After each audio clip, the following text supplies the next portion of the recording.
Honestly, sometimes I look back at my life, and I just can't believe how dramatic people made things. It's like I was just trying to be happy, but everyone, especially him, acted like I set out to destroy the world. I mean, the whole thing ended with him saying something like, "This is where our love story ends." So cliche? Right. But the real story is much messier than that. The title should be something like Betrayed by Lifelong Love, a trip through HE double hockey sticks and out the other side. Except I was the one who was betrayed. In a way, I'm Sarah. I'm 55 now. Back then, when all the drama happened, I was just a girl who'd been through too much. My husband, Mark, yeah. I'll call him Mark. He and I were like two halves of a whole. We'd been inseparable since 7th grade because we both lost our parents young. I was raised by relatives, but Mark was in foster care, and I was his rock. Whatever he knew of love and emotional bonding, he learned from me. I was his whole world. We were that couple everyone knew from high school. Proms, dances, everything. After graduation, he joined the Marines because he had no money for college. And I thought, great, a man with a plan? He did really well. Got promoted to sergeant and was even a candidate for the warrant officer program. But honestly, the life of a military wife, it was miserable. The distance, the uncertainty, the isolation. He was an old school provider with traditional values, trying to be dominant and stubborn about his career, but he wasn't listening to my needs. When he came home after Desert Storm in 91, I was so done with the military thing. He proposed, and of course, I accepted. We got married right away. He loved me so much that he gave up his whole Marine career for my happiness. Between us. It wasn't just for me. He hated being away from me. He left the service in 93, and we moved back to our hometown. He found work as an electrician. He hated it. The hours were long and tiring, but he was an effort minimizer in his own way, settling for a job he didn't enjoy just to feel like the breadwinner. That's when things really changed for me. I did some part-time medical office work, but I quit after a year. Honestly, it was boring. Mark was always tired and grumpy, coming home late and just wanting to veg out.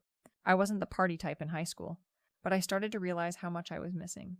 All the fun, the spontaneity. I was only 20-something, and I was married to a man who was emotionally burnt out and numb. I started going out for girls' nights, usually twice a month at first. These women were vibrant, exciting, and they had lives. They made me feel beautiful and desired, something I hadn't felt from Mark in a long time. He started to complain, and we'd argue over it. He didn't like my friends. Jealousy wrapped as concern. That's what that was. He was just mad I was enjoying myself without him. He was trying to be a comfort zone controller, discouraging me from making new friendships and growing outside of our little trauma bond bubble. He even said I wasn't the same girl he remembered. No kidding. Mark, I finally grew up. The girls' night stopped abruptly when I got pregnant in late 95. He was completely overjoyed. Of course, he was so focused on being a dad and giving a kid everything he never had that he didn't see me. I mean, I was happy. Don't get me wrong. I became more loving and affectionate because, suddenly, I was the center of attention again. He built a whole nursery, and I let him. The pregnancy flew by, and on July 13th, 1996, our beautiful baby boy, James, was born. He was healthy, absolutely perfect, and he wasn't Mark's son. I know the look you're giving me, but you have to understand, it was an accident, a total convenience apologist moment, I guess, but that's the truth. The girls' nights, sometimes they turned into drinking, clubbing, and hookups with random guys. It wasn't serious. It meant nothing to me. It was just fun, a temporary escape from the monotony of being a depressed electrician's wife. When the nurse tried to hand James to Mark, and he just froze, I knew he saw it. James looked different from both of us, a different ethnicity. My heart just shattered.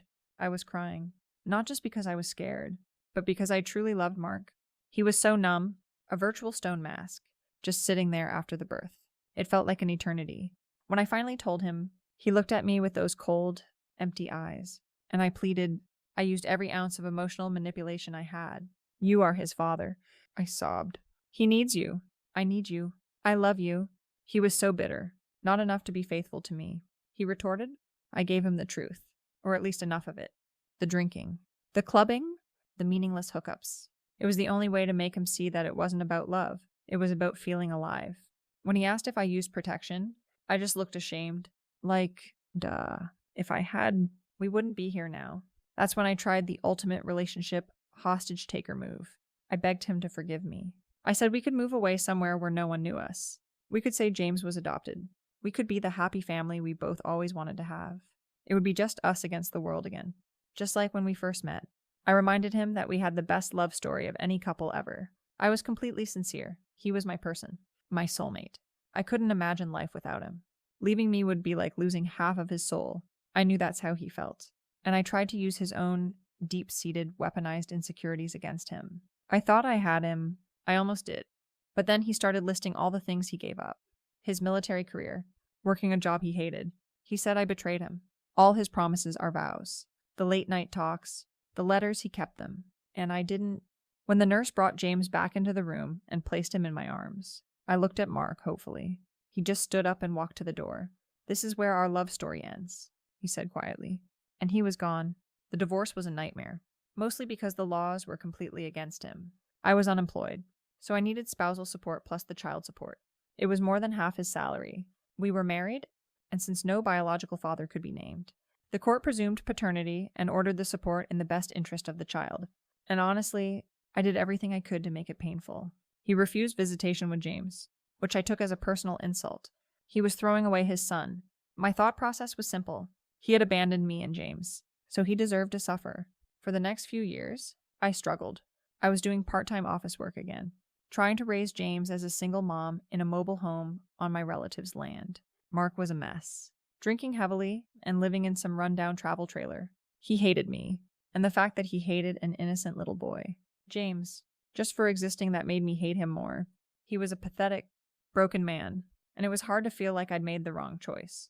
Because how could a man who descended into that level of self-hatred ever have been a good father? Then I met David. He was a wonderful man, the complete opposite of Mark. He was humble, kind, and he stepped up. We formed a blended family, and he treated James like his own son. James was 3 when David moved in, and he grew up knowing David as his dad. I was happy, genuinely happy. In this new life, I had my family, my home, and the stability I always craved. Mark, he was just a monthly direct deposit money for child support and alimony. I never had to see his name, which was exactly how I wanted it. I made a decision, a secret keeper decision. I told James that Mark was his biological father, but that he had abandoned us both and left us with nothing. I know, but I did it to protect James, to give him a simple narrative. I didn't want the boy to grow up with the stigma of a one-night stand, and I needed to be the hero who picked up the pieces. This was my history rewriter moment. I created a narrative where I was the victim, and Mark was the monster. Years went by. Mark completely disappeared from our lives. Then, in 2015, David told James the truth. The whole truth. He told him about the circumstances of his birth and the divorce. I was furious at David. It was not his place to invalidate my carefully constructed narrative. James found out that Mark had paid child support every month, without fail, for 18 years. I felt such shame when James told me he was thankful for Mark's forced support. Then, last summer, James, who's now an officer in the Navy, came to visit me. He told me he'd visited Mark, who was now successful, sober, and living on a boat, running a little dock business in Louisiana. He was at peace. James was asking if I had a message for him. I just told James to tell him I was happy, too, but the truth is, I'm not. The ultimate isolation has set in. David and I are still together, but our relationship is strained.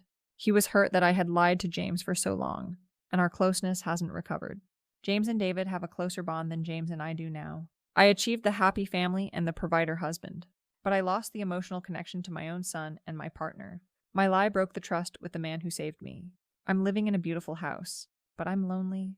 I hate that Mark has found peace and happiness, and I know he's never coming back. I know he forgave me, but not because I earned it. He did it for himself. And that is the worst part. My greatest fear, losing the one person who truly loved me, came true. And the karmic justice isn't that I'm alone, but that I'm alone with the family I created, realizing I'm the sole author of my own misery. I tried to control the story, and in the end, I lost the one thing that truly mattered, being the person they could trust.